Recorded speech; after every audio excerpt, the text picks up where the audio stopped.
dunia di mana diam menyembunyikan keadilan, satu suara terdengar. Chandrawasih mengungkap pelanggaran hak asasi manusia. Cerita yang banyak orang ingin Anda tak dengar.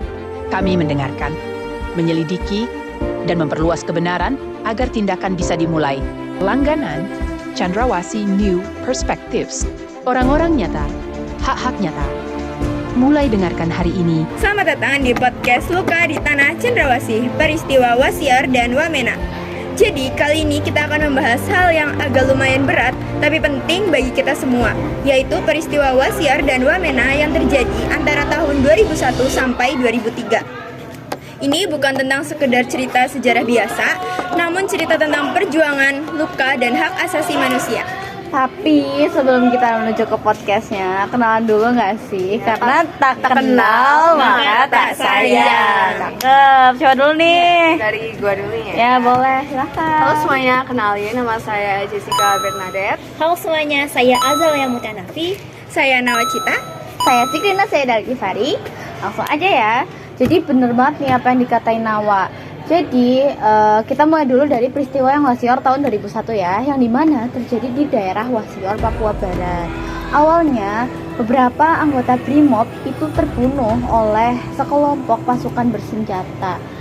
Nah, karena hal tersebut terjadilah operasi besar-besaran oleh aparat keamanan, yang dimana bertujuan untuk menemukan pelakunya.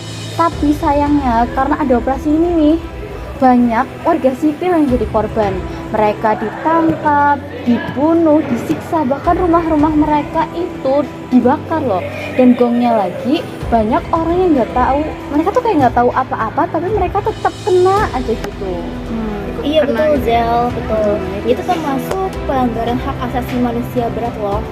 Karena hak paling dasar manusia nih, hak untuk hidup, hak untuk bebas dari penyiksaan dilanggar sama mereka secara terang-terangan.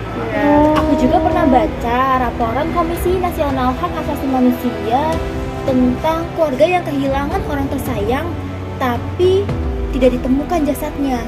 Itu bukan termasuk hanya kehilangan fisik, tapi juga luka batin yang panjang. Sedih banget ya. Sedih banget sih.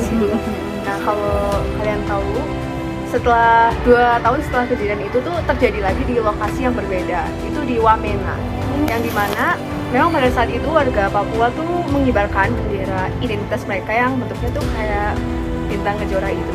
Namun aparat tuh menurunkan bendera tersebut yang mengakibatkan masyarakat di Papua itu marah dan terjadi bentrokan.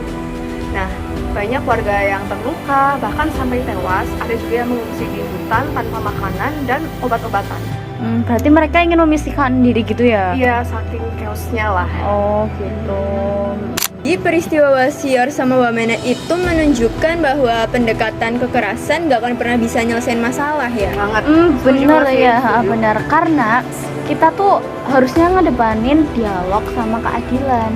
Karena dari 2 peristiwa itu justru banyak warga biasa ya, yang nggak bersenjata, banyak yang dirugikan gitu loh. Kalau kita rangkum nih dari 2 peristiwa tersebut, hak-hak yang dilanggar ada beberapa nih. Yang pertama hak untuk hidup, yang kedua hak untuk tidak disiksa, yang ketiga hak untuk rasa aman, yang keempat hak atas pemilikan harta benda, dan yang kelima hak bebas dari perlakuan tidak manusiawi. Dari tokoh-tokoh yang ada di waktu lapangan tersebut, itu ada beberapa aparat keamanan loh tersebut, seperti BRIMOB dan TNI. Terus ada kelompok bersenjata lokal Papua dan warga sipil nih yang jadi korban utamanya. Makanya dari situ Komisi Nasional Hak Asasi Manusia turun tangan untuk menyelidiki kasus tersebut. Kalau menurut aku pribadi ya, 2 peristiwa ini harus selalu kita ingat. Bukan untuk membuka luka lama, namun dengan peristiwa ini kita belajar bahwa kekerasan itu bukan solusi untuk menyelesaikan suatu permasalahan. Bener, by the way ini suasananya gak kosi-gosi gitu ya, kosi. Bener banget nih, karena Papua itu nggak cuma soal wilayah, tapi soal manusia yang tinggal di sana. Yang dimana orang Papua itu juga punya rasa, keluarga, dan harapan yang sama kayak kita. Ya enggak? Ya, betul. Setuju banget. Setuju.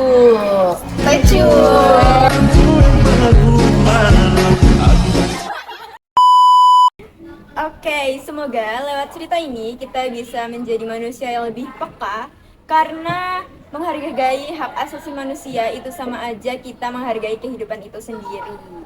Yes. Dan semoga kedepannya suara rakyat Papua lebih bisa didengar tanpa harus ada darah yang tumpah lagi nih. Amin, amin dulu guys.